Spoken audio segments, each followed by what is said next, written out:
Broads Media.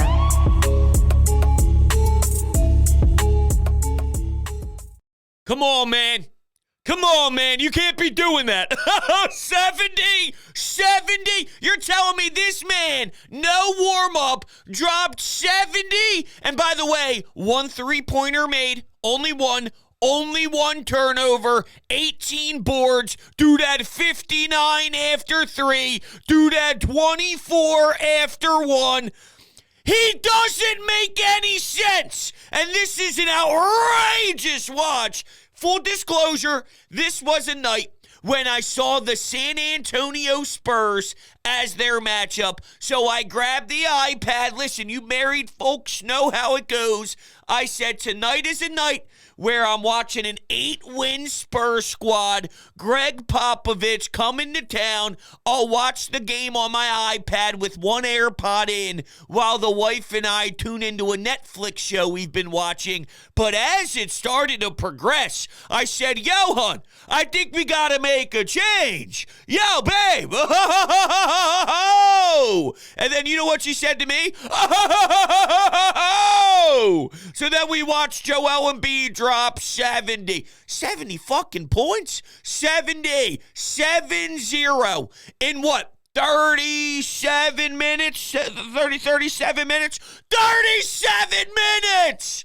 You go through the history of the league. Not that it's bad to need 45 minutes to drop 70. That's still impressive. But when it's the shortest amount of time in NBA history, this is historic. It's historic. And I'm loving every second of it. I know that the Sixers pods have not been as frequent as maybe in years past. And it's disappointing to me. I'm just not able to get it done at the rate I once did, and I've sort of changed from the every single game post-game show, every single game, to more of what's the biggest storyline in Philadelphia. And unfortunately for us, it's been recently about the Eagles' downfall and the collapse, and I've been sucked down that rabbit hole so much. One, it's super refreshing to see this, but the reason, or talk about this, I should say. Yeah, seeing it too. But the reason I bring this up is I've been watching the Sixers. I've been engaged in the Sixers. I'm not one of these just get me to the second round and let's see if you can do it type of people.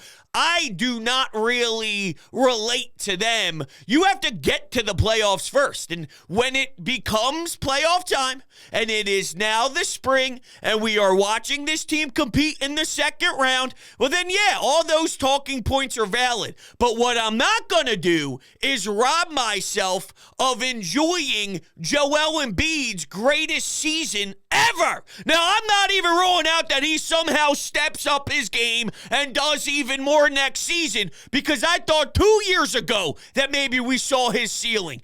All the dude does is work his damn ass off, improve at such a high level. When he hit 60 and then he hit those little jimmies, got himself to 65. I was 70. 70's happening. And when Daniel House rips an open shot and the whole Wells Fargo Center, boo! Boo! Yo, House, you gotta read the room, brother. That ain't the time. You gotta feed the big man. You gotta let Hans go to work. Watching the celebration in the locker room, seeing the togetherness of this crew. Nick Nurse hasn't seen anything like it. You gotta enjoy this thing, man. You do. When I remember, maybe was it like 5, 6, 7 years ago-ish? Time flies, right? Whenever the Golden State Warriors, Cleveland Cavs, NBA Finals, every year you could pencil them in. For God's sake, there was a bet on all the sports books at the time where it's either going to be that matchup again or any other matchup in the NBA Finals. You get the league, and then you could bet the favorite, which was Cavs Golden State Warriors. But there was something special at the time. And not that I don't find it super enjoyable to watch Steph Curry now, but there was once a time where when you went to TNT, when you went to ESPN for the 10:30 game, it's the back of a doubleheader, right? It was like, whoa, You're watching something so elite, so magnificent. He's changing the way the game is played, hitting bombs from 90 feet, 390 feet, 590 feet. This dude is hitting nothing but back iron, and the net barely moves. That's how gross he is. Well, I know I'm a little bit biased here, just a tad, just a tiny bit emotionally invested, but I'd imagine the way this big man is destroying opponents, that the other people who are just fans of other teams, when they flip it, oh, Joel Embiid, I gotta watch. I gotta invest my time. I gotta sit down for 48 minutes and see what this cat does. Right? I ain't talking about no cat in Minnesota. How's your 60 plus with a fucking loss? We ain't losing this game. And it wasn't a blowout, okay? It wasn't those, hey, Nick Nurse is electing to give Joel Embiid that nudge on the back to go get his high scoring number. They did need it. The Spurs did not go away. Now, I love that Wemby had to go up against that. Dude, oh my God, if I had to go up against Joel Embiid, I don't know what I'd do, but I wouldn't be having a good time thinking about it. Hey, yo, Wemby, you want to get to the top of the league? Right now, I'm sure there's some inspiration there. All right, now, if I want to be something special, this is what it takes. This is a grown man's league, man. There was a part of me that actually watched Wemby and thought, okay, when we got Joel Embiid in the second, third year, and we were telling ourselves how amazing he was, and he was. I mean, to pick up a basketball when he did in his career and be as good as he was in the first couple of seasons. But my point is, something that I always took time to really nail down, and I used to fight Sixers fans left and right, is it's a grown man's league. Right now, look at Joel Embiid. Look at where he is physically. Look at where he is from a mature level. Think about his mental state. All of it. It is a totally different human being from when you first get established and your name starts to have a little bit of drive towards it. You see the difference? And we used to talk about Joel Embiid, get us a championship. Then, now, to be fair, right, we were right to feel that way at the time. And that also kind of goes together with maybe why we're disappointed, because it's been second rounds and we've seen good enough basketball from Joel over the last 3 years or so. I know he's hitting his top, but, you know, there's a middle ground between his first couple of seasons and showing his greatness, even though he was super raw, and where we are now. You should be out of the second round by now. I'm just saying, for the category of fans that are disappointed and can't really buy in and say, forget it, I'm not doing it. Tobias is unreliable. Kelly Oubre right now is getting unreliable. I don't think Tobias is unreliable, by the way. I know this is not something unbelievable to say, and it might get people pissed off, but Tobias Harris has had some pretty damn solid postseason runs here, just from an individual play. Maybe that's because what his size brings compared to what the limitations were of the roster. Boston is always going to give you such a problem with their wing size and Tatum and Brown, and there's just not a lot to do. But he played pretty respectful defense throughout some of his really impressive matchups on that end of the floor, and his scoring has been and that's the thing with him. He goes one game where they do need him, and he's not consistent enough, but when they do need him and he goes 3 of 11, and, you know, it's one of those very brutal shooting nights, not super efficient, that gets blown up for about 7 days, while when he gives you 20 points in the first half and keeps you alive, where Joel Embiid is battling a bit of an injury and he's sitting on the sidelines for a few nights in a row, and he's missing the road trip, so he's staying home and relaxing, and Tobias dips into his bag for a couple games in a row, and then it's like, all right, well, we'll just rip him apart the next time he goes 2 for 12 so we can start getting all angry again. Tobias, I'm just sick of the discussion because it's been so long. It's been the same thing. I'm just banging my head against the wall, hearing it nonstop. I don't know. Anyway, to close that point out, you know, with Wemby and Embiid and where he is now, and that's why it's sort of frustrating that we haven't seen an Eastern Conference Final, so the portion of the fan base that is upset, they can apply that here. Yeah, bro, you're basically admitting what we're screaming and what we're trying to get out for so long is this guy is magical. This guy's a unicorn. He's a robot. Yet, then why are we not seeing the success when it matters? And I know, bad game 6, James Harden not getting him the basketball late, brutal game 7 on the road, extremely disappointing. I'm just saying I'm willing to appreciate the man that's clearly giving us everything he has. I know it's cliche and maybe we're not where we once were with the fan base. And actually, I think we've grown and improved as a bunch significantly from, let's say, 50, 60 years ago. But the cliche is you don't have to be the greatest in the world in this city, but if you just lay it out on the line, if you just put every ounce of your body into this, we will respect you and love you no matter what, right? And that still stands true to a degree. Joel Embiid is doing that and also being one of the most historic players ever.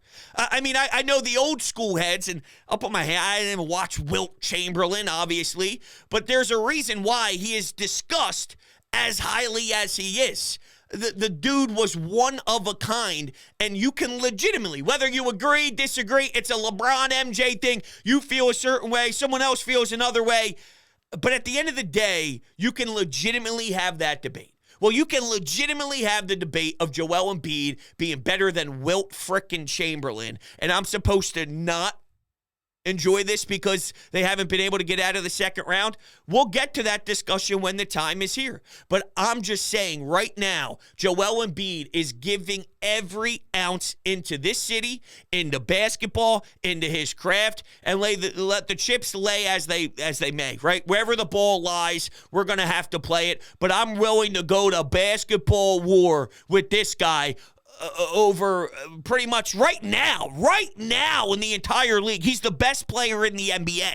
He's the best player in the NBA right now. Remember what I mentioned about Steph? Well, the same applies to LeBron. And by no means is Joel Embiid LeBron James. I'm just saying LeBron James, there was something special when you tuned in and you watched that dude compete. It was rare. It was so intense. It was by far a bigger gap between him and the next person in the league. Joel is on that clip right now.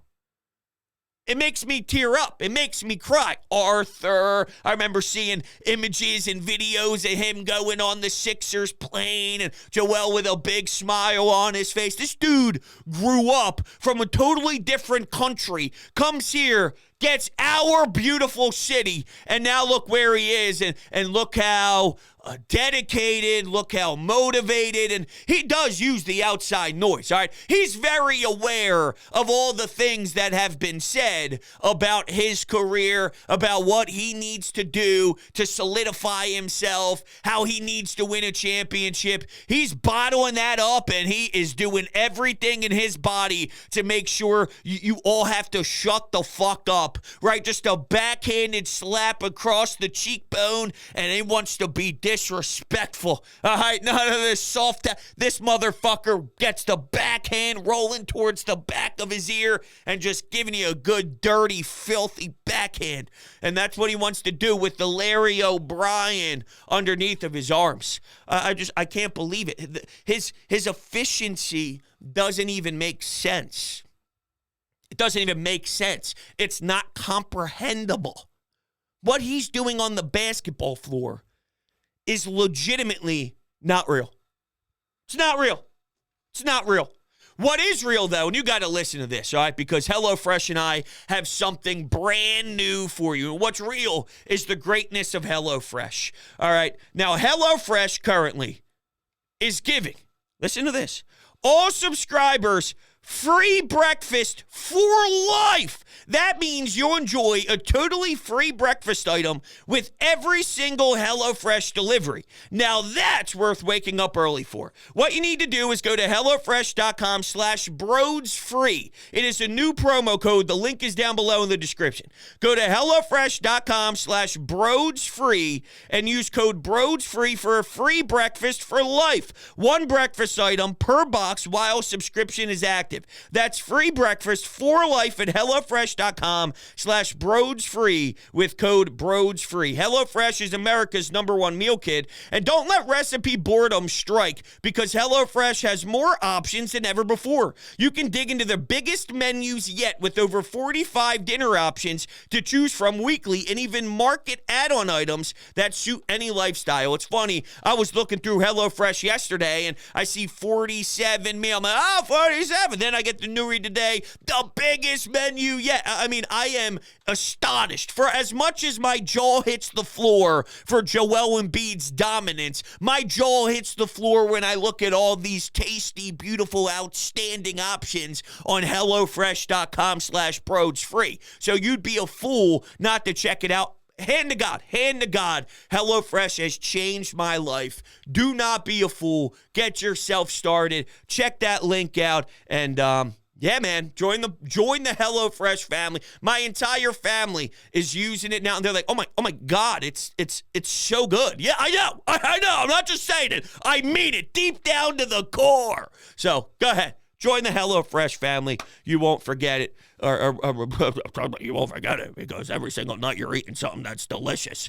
Watching Tyrese Maxey play basketball is delicious. That's right.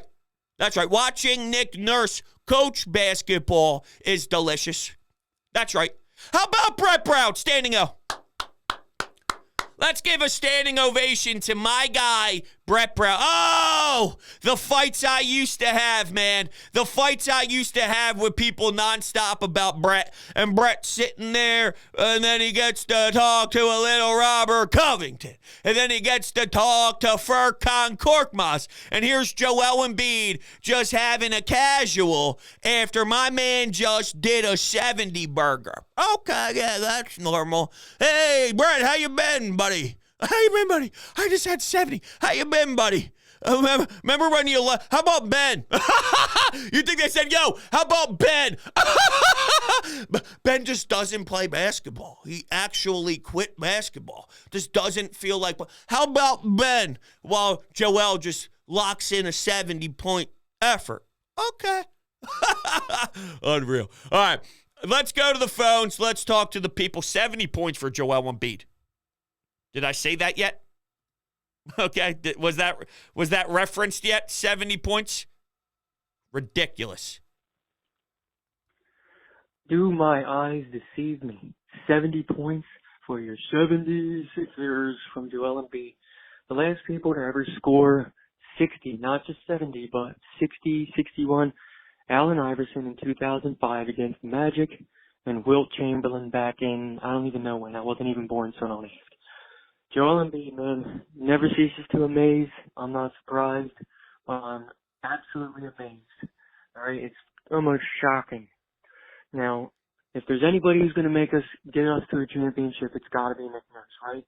I don't want to jinx it, but he better know how and when to play Joel Embiid so that he doesn't get injured in the playoffs. It's the only thing that has been the kryptonite for the Sixers team. So, only he can figure out how to play this team into the championship round. I can't wait. I can't wait to watch more Sixers. Hopefully the Flyers will get it together tomorrow against Tampa Bay.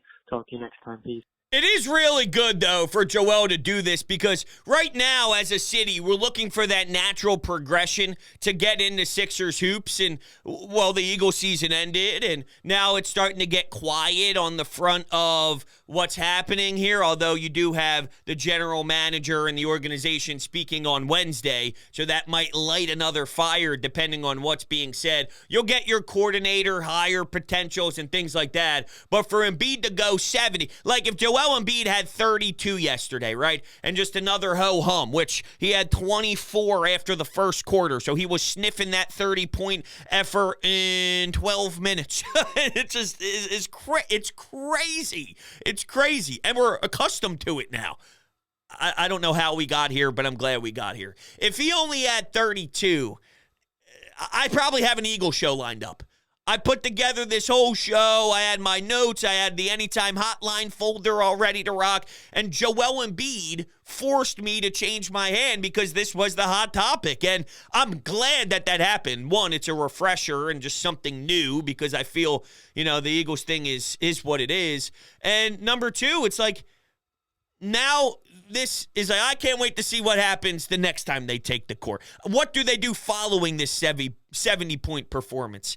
It just gave me more buzz. And I know if it's happening with me, it's happening to a lot of other people. And I'm just looking for that natural progression is my point. The whole Nick Nurse angle of it, the guy's an amazing coach. He makes a legitimate impact. Not many NBA head coaches do that in my eyes. There's only a handful in the entire league, and you now have someone who is so lethal, so creative, and I mean, he's going to do his best to keep Joel Embiid healthy. You go out there on the floor, anything can happen, unfortunately. But, you know, and I'm not one of those conspiracy theory, Joel Embiid's actually not injured and he just wants to hang out with his family and do all that kind of stuff. I think when Joel Embiid, or he's not ducking anybody, trust me, Joel Embiid isn't afraid of anybody. Isn't afraid of anybody. He's willing to take the ball and take the challenge. Doesn't mean he always succeeds, but he does have the balls and the stones to at least target that matchup and try to attack it the best way he feels on that given night.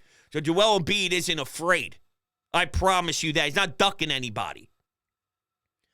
I think when Joel Embiid takes time off, he needs some time. I also think that Nick Nurse is doing his best maybe to get him to the finish line. That's always been a talking point with Joel, is I got to make sure my body's right. I got to make sure I'm in the best position I can be once we complete these regular season games. So now we're seeing the 7-game series, the first round, which is always an automatic W, probably around that 5-game mark. Maybe the one team at the gentleman's sweep, the one team that deserves the 8th seed, 7th seed, just snags one random. You sweep them in the first 2 games at home. You go to their city. You win game 3. Then game 4, you let your foot off the gas. The other team's playing for their life. And then you know how it goes. We've seen that a bunch in the NBA.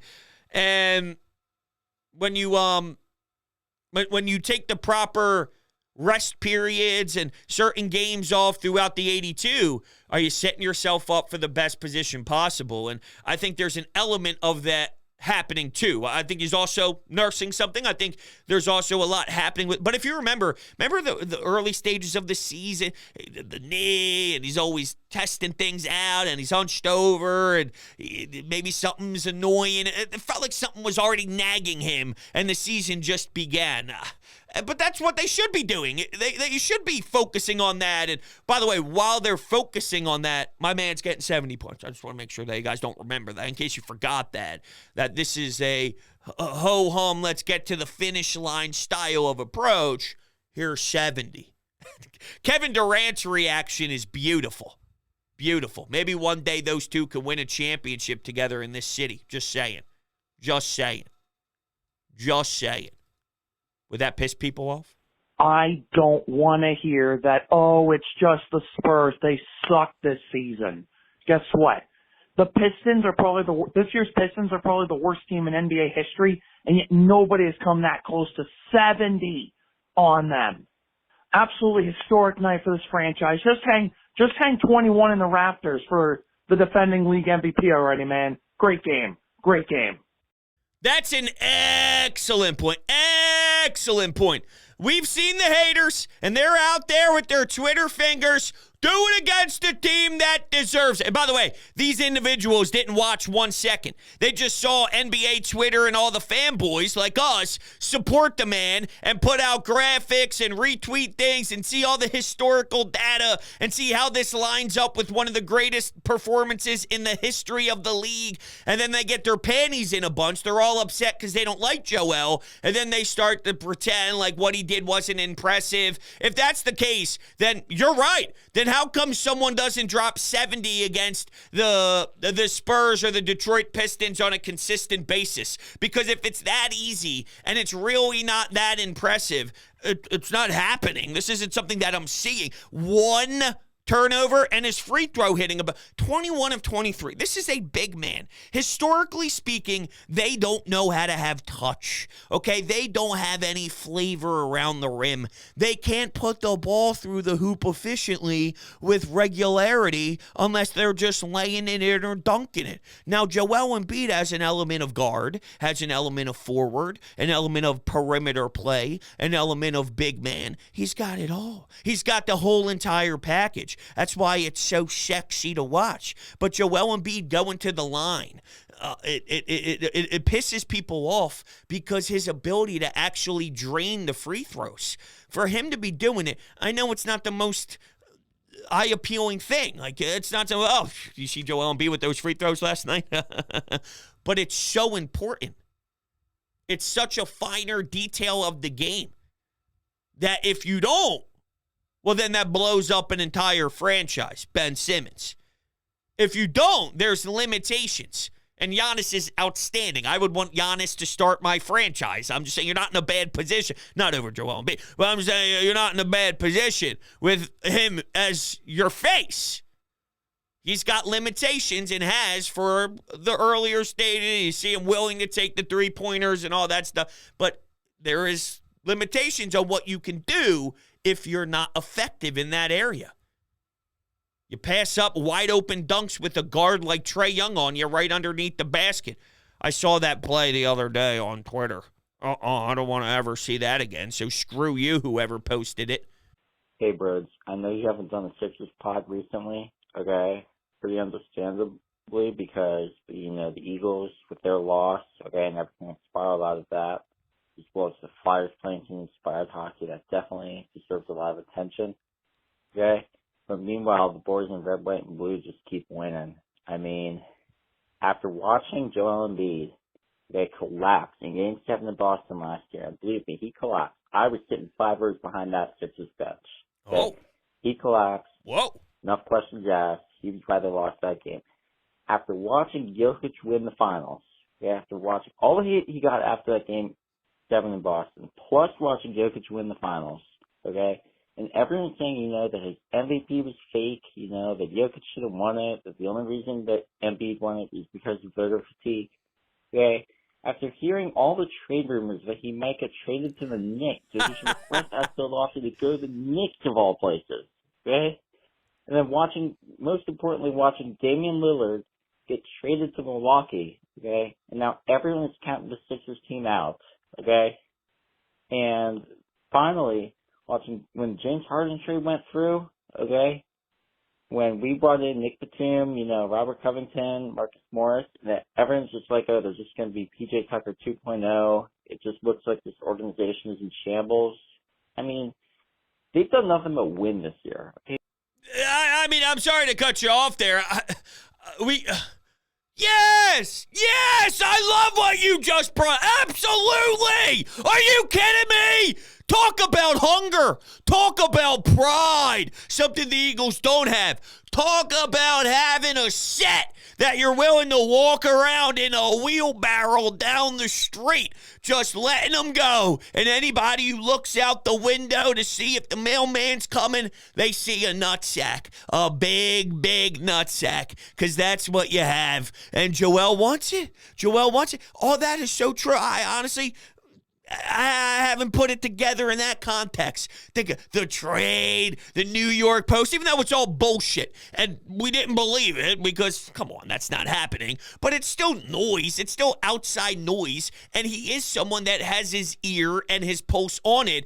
And, you know, I've said this with the Eagles, with like, AJ, why you pay attention to that stuff? And you're hearing the national media and this and that. And what are you doing? You know, they did it to the point where it affected them negatively. There is a way, if you do it the right way, to let that positively drive you, whether it's Barkley, whether it's Shaq, the TNT crew. They always pick apart and get him in the post. This guy's not good here or there. Yeah, then he takes the ball in the offseason. He goes to work. He applies it to his game, and then he becomes one of the most efficient scorers in the world doing something that they brought up. Now, I don't want them listening to everything that national media says, but there is a way to utilize that to your advantage, and obviously Joel Embiid has done it because, yeah, the talking point was, it's the Sixers. We can't take the Sixers seriously until the Sixers do something seriously. It's sort of like the Dallas Cowboys. They could win as much as they want in the regular season. They're going to lose in the postseason. So the Sixers have a big response that they need to have this season,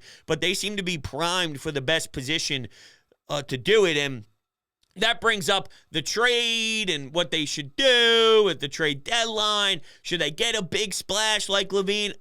Maybe it's a very unpopular opinion. I don't know. I'm trying to stay as status quo as possible. We've already tried to do the big names, the big three, and then have a super thin team behind that. And no name available. Like a Zach LaVine isn't powerful enough for it to be a big three and super thin. I don't want anything like that. I seen DeMar DeRozan's name. I could see that being more of a vibe than something like a LaVine, but whatever. That's just from a surface level thinking.